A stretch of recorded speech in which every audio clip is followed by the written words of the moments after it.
आज की कहानी ये कोई आम कहानी नहीं है। ये एक सच्ची और रोंगटे खड़े कर देने वाली घटना है जो यूट्यूब चैनल ब्लडी सत्या के एक सब्सक्राइबर ने भेजी है। ये कहानी इस बात की एक बहुत बड़ी चेतावनी है कि कैसे एक एकदम परफेक्ट सफल जिंदगी सिर्फ एक गलती की वजह से पूरी तरह तबाह हो सकती है। और कहानी की शुरुआत ही इस लाइन से होती है, जो अपने आप में आने वाले खौफनाक मंजर का एक इशारा है। ये लाइन हमें याद दिलाती है कि इंसान का लालच, उसकी कमजोरियां अक्सर उसे ऐसी तबाही की ओर ले जाती हैं जिसका वो अंदाजा भी नहीं लगा सकता। तो चलिए देखते हैं कि आखिर हुआ क्या था। तो चलिए मिलते हैं इस कहानी के मेन कैरेक्टर से, अनुराग। एक ऐसा इंसान जिसके पास वो सब कुछ था जिसका सपना शायद हम में से कई लोग देखते हैं। बाहर से देखने पर उसकी जिंदगी एकदम परफेक्ट थी, लेकिन कहते हैं ना, हर चमकती चीज सोना नहीं होती। इस चमक के पीछे एक बहुत गहरा अंधेरा छिपा हुआ था। जरा सोचिए, गोवा में एक यंग स्मार्ट डेंटिस्ट। उसका परिवार पहले से ही काफी अमीर था। गोवा में उनकी कई प्रॉपर्टीज थीं। अनुराग ने भी बहुत कम उम्र में अपना एक सक्सेसफुल डेंटल क्लिनिक खोल लिया था और उसकी शादी भी हो चुकी थी। मतलब पैसा, कामयाबी, रुतबा, किसी भी चीज की कोई कमी नहीं थी। लेकिन इस सारी कामयाबी के साथ एक बहुत बड़ी खतरनाक कमी थी। अनुराग का कैरेक्टर वो ढीला था। उसे लड़कियों की इमोशंस के साथ खेलना और फिर उन्हें किसी खिलौने की तरह फेंक देना बहुत पसंद था। वो एक तरह से दिल तोड़ने वाली मशीन बन चुका था। और जब भी कोई लड़की जिसे उसने धोखा दिया होता उसे बद्दुआ देती, तो वो बड़े घमंड से यही जवाब देता था। उसे लगता था कि उसका पैसा और पावर ये उसे हर बुरी चीज से बचा लेंगे। नजर, बद्दुआ, ये सब उसके लिए मजाक था। उसे अंजाम की कोई परवाह नहीं थी। तो अब कहानी पहुंचती है उस रात पर। वो रात जिसने सब कुछ बदल कर रख दिया। एक रहस्यमयी औरत माया अनुराग की जिंदगी में आती है और बस यहीं से उसकी तबाही की उल्टी गिनती शुरू हो जाती है। रात के करीब 11 बज रहे थे। अनुराग अपना क्लिनिक बंद करने ही वाला था कि माया वहां आ गई। वो बहुत खूबसूरत थी। अनुराग ने अपनी आदत के मुताबिक उसके साथ फ्लर्ट करना शुरू कर दिया, और ये जानते हुए भी कि उसकी पत्नी घर पे इंतजार कर रही है, उसने माया को घर छोड़ने का ऑफर दे दिया। माया उसे एक सुनसान इलाके में अपने किराए के घर पर ले गई और एक बियर के लिए अंदर बुला लिया। अनुराग मान गया और बस सिर्फ एक ड्रिंक के बाद ही उसका सिर घूमने लगा और वो वहीं सोफे पर बेहोश हो गया। सवाल यह है, क्या वो सच में सिर्फ एक बियर थी? जब अनुराग की आंख खुली तो वो किसी नॉर्मल सुबह में नहीं, बल्कि एक जीते जागते बुरे सपने में था। एक ऐसा सपना जिससे निकलने का कोई रास्ता नहीं था। वो अब किसी और के कंट्रोल में था और एक ऐसी लाइन क्रॉस कर चुका था जहां से वापस आना नामुमकिन था। ये रात उसकी जिंदगी की सबसे खौफनाक रात होने वाली थी। उसने खुद को उसी घर के एक दूसरे कमरे में पाया।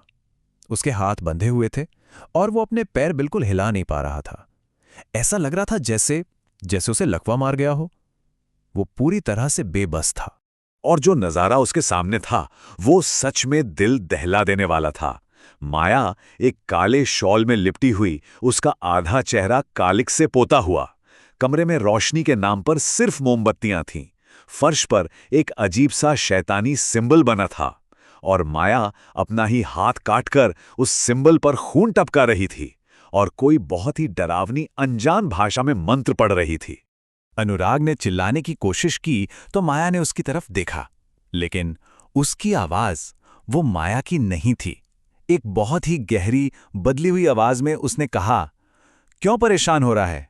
थोड़ी देर में सब ठीक हो जाएगा। ये कौन बोल रहा था? क्या ये माया थी या उसके अंदर कोई और आ चुका था? तभी उसकी नजर अपने पैर पर पड़ी और उसके होश उड़ गए। उसे समझ आया कि वो अपने पैर क्यों नहीं हिला पा रहा था। उसकी बाईं जांघ से मांस के एक बड़ा टुकड़ा किसी ने नोच लिया था। ये देखते ही उसका दर्द और डर 100 गुना बढ़ गया। और फिर वो रस्म अपने क्लाइमैक्स पर पहुंची।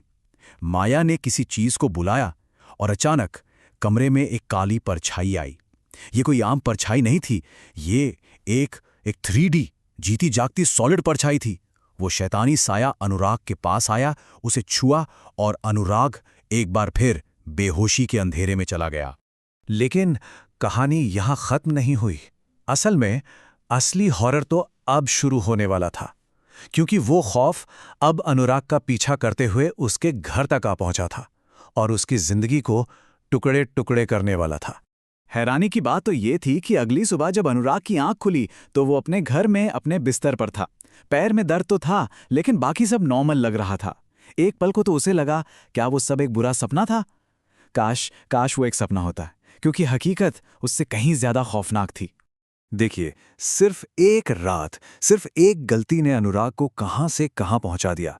जो इंसान कल तक सक्सेसफुल और सोशल था, वो अब डरा, सहमा, अकेला रह गया था। कहां वो कॉन्फिडेंट, घमंडी डेंटिस्ट और कहां अब एक टूटा हुआ, हारा हुआ इंसान। न वो डेंटिस्ट रहा, न पति, उसकी पूरी पहचान ही खत्म हो गई थी। अब वो काला जादू धीरे धीरे अपना असर दिखा रहा था। उसे अपने मरीजों में, बाहर सड़क पर चलते लोगों में, सबके चेहरों में भूत प्रेत और शैतान दिखने लगे। खाना खाता तो वो कीड़े बन जाता, पानी पीता तो वो गटर का पानी लगता। इसी डर से उसने क्लिनिक जाना बंद कर दिया, घर से निकलना बंद कर दिया और धीरे धीरे उसने बोलना भी बंद कर दिया। वो बस एक जिंदा लाश बनकर रह गया था। उसके परिवार ने बहुत कोशिश की, बड़े बड़े डॉक्टरों को दिखाया, तांत्रिकों को दिखाया, लेकिन कोई कुछ नहीं कर सका। आखिर में उसकी प्रेग्नेंट पत्नी भी उसे तलाक देकर चली गई। उसका सब कुछ, सच में सब कुछ खत्म हो चुका था। अनुराग की ये कहानी हमें बहुत कुछ सोचने पर मजबूर करती है। किसी अजनबी पर आंख बंद करके भरोसा करना, किसी अनजान जगह पर कुछ भी खा पी लेना, ये गलतियां कितनी भारी पड़ सकती हैं। लेकिन सबसे बड़ा सवाल तो ये है कि क्या सच में एक इंसान का लालच और उसका घिला चरित्र उसे इस हद तक बर्बाद कर सकता है जहां से वापसी का कोई रास्ता ही ना हो? एक गलती और एक पूरी जिंदगी तबाह।